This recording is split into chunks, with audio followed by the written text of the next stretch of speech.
एक नई टर्म मैं आपको इंट्रोड्यूस कराने लगा हूँ जिसका नाम है टैग्स। पता नहीं आपने ये टर्म पहले कभी सुनी हो कि ना सुनी हो, but it's a term that you will get to hear a lot, and this term is another term through which you can organise content. आपने कभी ये टर्म सुनी है, टैग्स? What is tags? आपने शायद ये लफ्ज़ नेम टैग्स में कभी सुनी हो। नेम टैग्स क्या होते हैं? प्रोफेशनल वर्ल्ड में लोग एक कार्ड अपना पहनते हैं, and that card is known as a name tag. अगर आप किसी कॉन्फ्रेंस पे जाते हैं, वहाँ पे आपको एक कार्ड मिलेगा which is known as a name tag. अगर आप इवन तक कि किसी कॉन्सर्ट पे जाते हैं तो आपके साथ एक टैग अटैच्ड होगा which is known as your name tag और your professional tag.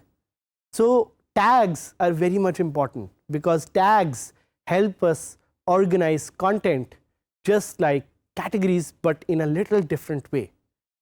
So tags होते क्या हैं? Tags are ad hoc keywords that are used to identify a particular type of content. And ये ख़ास तौर पे आपको नज़र आएंगे posts में. It's very important to notice कि tags are usually and only visible within posts. Pages में टैग्स का कोई ख़ास काम नहीं है। हाँ, अगर कोई हमारे पास प्लगइन्स हो जिससे हम टैग्स को पेजेस में भी ऐड करना चाहें तो हम वो कर सकते हैं। What I want to do with you is I want to do a comparison of tags and categories and tags. मैं आपको दिखाना चाहता हूँ, आपके साथ डिस्कस करना चाहता हूँ कि कैटेगरीज और टैग्स में क्या फ़र्क है और वो किस तरह से फंक्शन और बिहेव करते हैं। So number 1, category are main content bundles. So category is like एक ऐसा सेक्शन जिसमें आपकी मेन कंटेंट की कुछ बकेट्स हैं वो बन जाती हैं।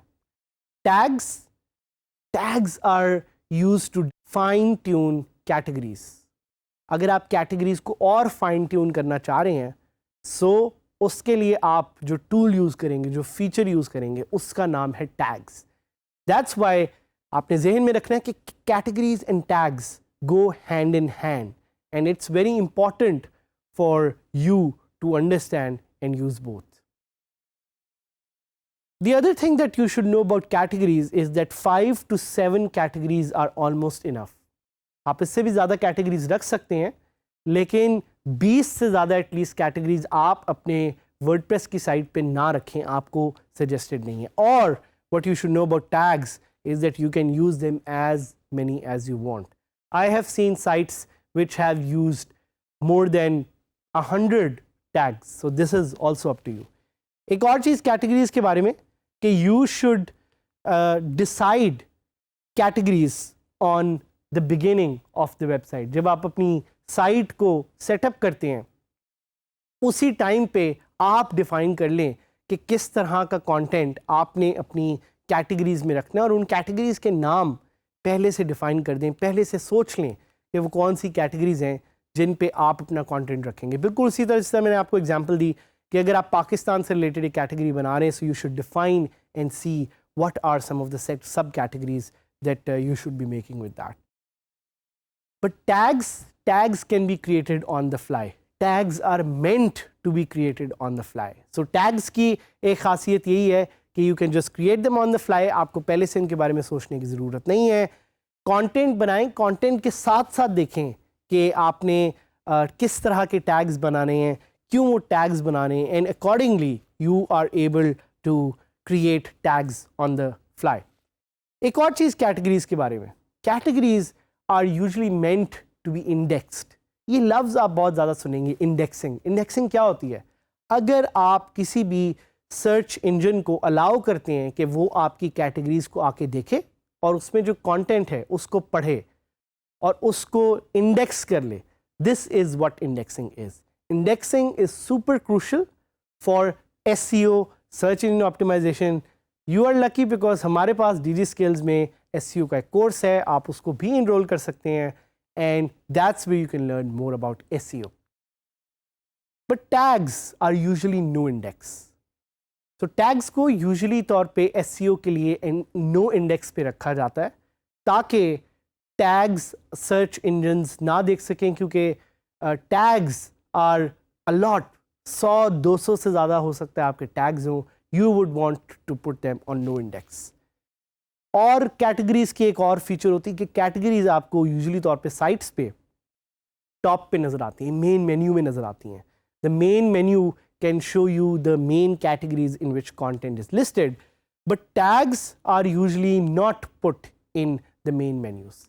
मेन मेन्यू में टैग्स को नहीं डाला जाता, टैग्स का अलग से एक क्लाउड होता है, एक टैग क्लाउड जो आपको साइड बार में नज़र आता है। सो दो तरीके जिनको या जिनसे हम टैग्स को ऐड कर सकते हैं अपनी पोस्ट में। These are very similar to how we added categories to your posts. Number one is कि टैग्स का एक पूरा सेक्शन है जो आपको पोस्ट में नज़र आ रहा है, उस पर जाएं और वहाँ से जाके जस्ट ऐड टैग्स। सो एक बड़ा सिंपल, बड़ा सीधा तरीका, go and try this, we will try this with you live as well. दूसरा एक तरीका कि आप पोस्ट पे डायरेक्टली जा सकते हैं, एंड पोस्ट पे डायरेक्टली जाके you can add a new tag.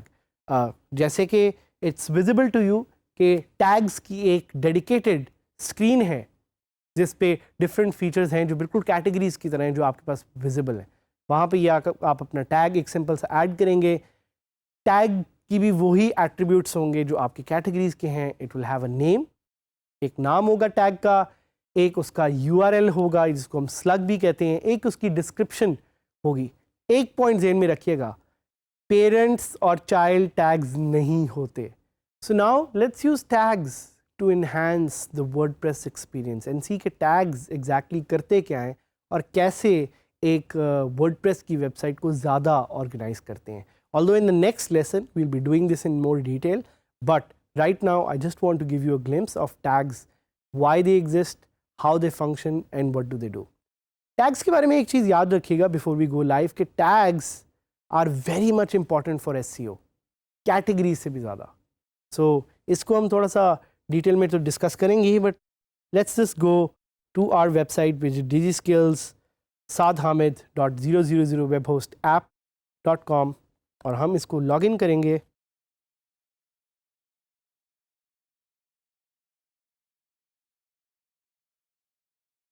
और जैसे ही हम डैशबोर्ड में गए, यू विल सी कि यहाँ पे आपको एक लेफ्ट पे पोस्ट में ऑप्शन नज़र आ रही थी फॉर कैटेगरीज। जिस तरह कैटेगरीज ऐड करते हैं वैसे ही टैग्स भी ऐड करते हैं। दूसरी चीज़ एक जहन में रखिएगा कि पेजेस में आपको टैग्स की ऑप्शन वैसे नज़र नहीं आनी चाहिए। ये आपको ऑप्शन क्यों नज़र आ रही है, कोई गेस कर सकता है? I give you a moment, a few seconds to think why are we seeing pages में टैग्स। वो इसलिए क्योंकि हमने एक प्लगइन इनेबल किया था which allows us to do this. So what we are going to do is कि we are going to deactivate this plugin and now you will see कि बाय डिफ़ॉल्ट पेजेस में tags available नहीं हैं। So what we will do is we will go to post and tags and यहाँ पे हम इन tags को सिर्फ study करेंगे, सिर्फ देखने के लिए कि टैग्स होते क्या हैं, किस तरह से आते हैं, and we will add them in the next lesson. तो ये हमारा एक टैग्स का कंट्रोल पैनल है। This control panel shows us कि हम इस टैग का नाम क्या रख सकते हैं, उसका स्लग क्या है, उसका डिस्क्रिप्शन क्या है। काफ़ी लोगों का ये क्वेश्चन हो सकता है कि अगर ये बिल्कुल सेम है कैटेगरीज की तरह तो what's the difference? Tags are usually smaller. तो let me give you an example कि अगर आपने फुटबॉल के बारे में और सियालकोट के बारे में एक पोस्ट लिखी तो उसका टैग कैन बी फुटबॉल। क्यों? वो इसलिए क्योंकि यूजुअली तौर पे लेट्स से मैं अपने ब्लॉग में फुटबॉल का जिक्र नहीं करता, बट बिकॉज मैंने इस आर्टिकल में किया हुआ है so that becomes a tag. इसी तरह ब्राज़ूका क्या है? It's the name of that football which was mentioned in that particular article. इसी तरह Sialkot, even though it's already a category, it can also be a tag. So इसी तरह एक post में you can add multiple more and more tags and we'll be studying this in detail. हम इनको tags को आपको add करवाएंगे। So look at the why of this. ये ज़रूर देखें और सोचें और समझें कि tags को add करना क्यों important है। So in the next lesson what I'll do with you is I'll create a few categories again. मैं ऑलरेडी बनी हुई कैटेगरीज को यूज़ करूँगा, मैं कुछ पोस्ट बनाऊँगा और उसमें मैं आपको सिखाऊंगा कि आप टैग्स को कैसे इफेक्टिवली यूज़ कर सकते हैं।